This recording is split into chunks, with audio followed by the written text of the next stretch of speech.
From Fox News, New York City ICE raid nets 9 arrests of illegal aliens from West Africa. 4 protesters also arrested. Federal agents raided New York City's Chinatown, arresting 9 migrants from West Africa for allegedly selling counterfeit goods. The migrants from Senegal, Mali, and Guinea were here illegally.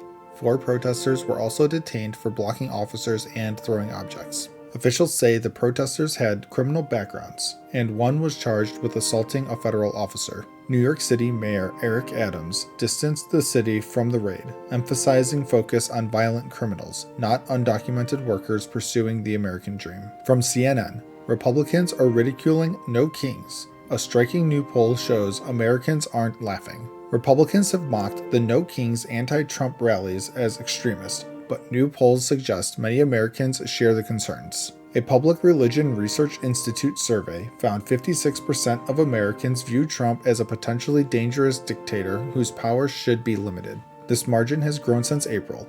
54% also see him as assaulting constitutional balances and the rule of law. Multiple polls show majorities believe Trump is exceeding presidential powers, with concerns rising across parties. From the Wall Street Journal, Trump nominee is withdrawn after report of racist texts. President Trump's nominee for the office of special counsel, Paul Ingrassia, has been withdrawn after reports of racist and anti-Semitic texts. Politico reported texts where he used slurs, criticized MLK Day, and admitted a Nazi streak, though his lawyer claims possible falsification or lack of context. Republican senators like Langford, Scott, and Johnson opposed confirmation, saying he lacked the votes.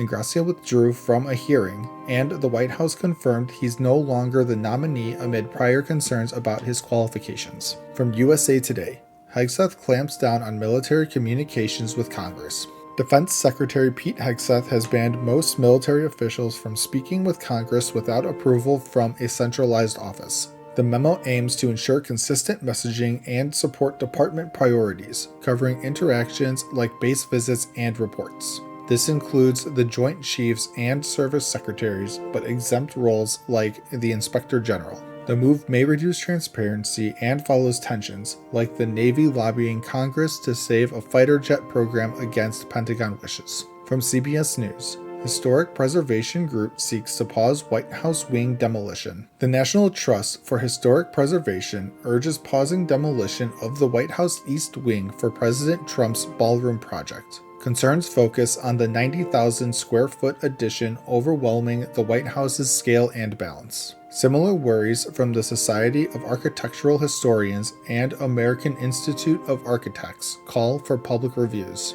White House officials say plans will be submitted soon and note past presidents have made renovations, dismissing critics as unhinged leftists. From The Guardian, Democratic senator's floor speech condemning Trump enters 19th hour. Oregon Democratic Senator Jeff Merkley is in his 19th hour of a Senate floor speech condemning President Trump as authoritarian. He highlights military deployments to Democratic cities like Portland and Chicago, and actions against political opponents. Merkley warns of the biggest threat to the Republic since the Civil War, with Democrats like Booker and Blumenthal joining to question him. This follows a similar record-setting speech by Senator Booker amid an ongoing government shutdown over funding disputes. And as always, thank you for the like, comment, and subscription.